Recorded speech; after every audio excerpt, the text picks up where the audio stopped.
roadblocks hit, civilians covered in blood. Are we doing enough to help Ukraine? I've just come off the phone again to President Volodymyr Zelensky of Ukraine. And let's be in no doubt, things are not going all the way of President Putin. Very far from it. The Ukrainians are fighting heroically and in some places with great success, as many of us thought they would, because they're a great country and a very brave country. But as you rightly point out, there are some terrible atrocities being committed, and there will be some very grim days ahead for Ukraine. We've got to do everything we can to change the heavy odds that Ukraine faces and to help them. And so that's why we're sending humanitarian supplies, we're sending financial supplies and military supplies as well. I think it's very important that we do that. The UK was the first European country to send military aid to Ukraine.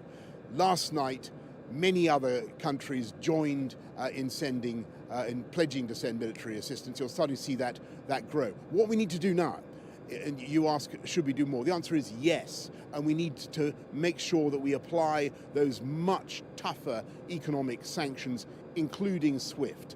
And what's starting to happen is that the horror of what is unfolding in Ukraine is becoming clear to Western audiences, and that is in turn putting huge pressure on Western politicians. We've got to act together, and we've got to do more. Why aren't we taking refugees like some other countries? Of course we're going to take refugees. This country's had a historic and proud role in taking refugees from all conflicts. And if you think what we did in Afghanistan, for instance, the UK was way out in front. I'm aware that there's some fake news on the internet about that, and I really want to knock that on the head. The UK is way out in front in our willingness to help with refugees. We've sent 1,000 troops to the theatre to be ready to help with the influx, and of course we will help people fleeing in fear of their lives. Do you think diplomacy is dead now? Should we face facts that all the diplomacy that was done by Europe seemingly has had little effect?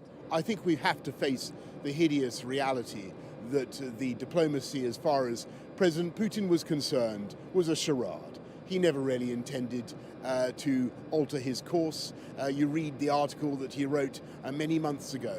It was clear that he's attached to a weird, semi-mystical view of Ukraine as part of Russia. And that is a view that the Ukrainian people fervently, passionately reject. And they're showing that they will fight to reject it. Our job now is to help them, to help change the very heavy odds that they face. And that's why we're sending the support that we are. You mentioned SWIFT. Do we need to do more to push other countries to ban Russia from the SWIFT banking system? I think that what you've seen just today is more countries joining the call of the UK to use SWIFT. SWIFT is the mechanism that stops people making payments to Vladimir Putin's Russia. It's incredibly important for tightening the ligature, the economic ligature around the Putin regime. And today you've seen more and more countries, France and others, coming forward to say that they will not block a banning, a boycott of SWIFT. Let me ask you about sporting connections now. Poland and Sweden's football teams are refusing to play Russia in the World Cup playoffs. Should we be breaking off our sporting connections? I think it's inconceivable to imagine that, it's a sad thing, because I don't think we've had a situation like this for a very, very long time. But it's inconceivable to me to imagine that normal sporting relations with Putin's Russia can continue.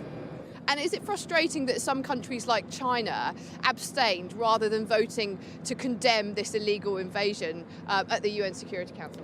I think what you're seeing today and over the last few hours is a sense around the world that this is a horror that they simply hadn't expected. And I think that feeling is strong and growing, not just in countries that have in the middle ground, but in Russia itself. You're starting to see that feeling that this is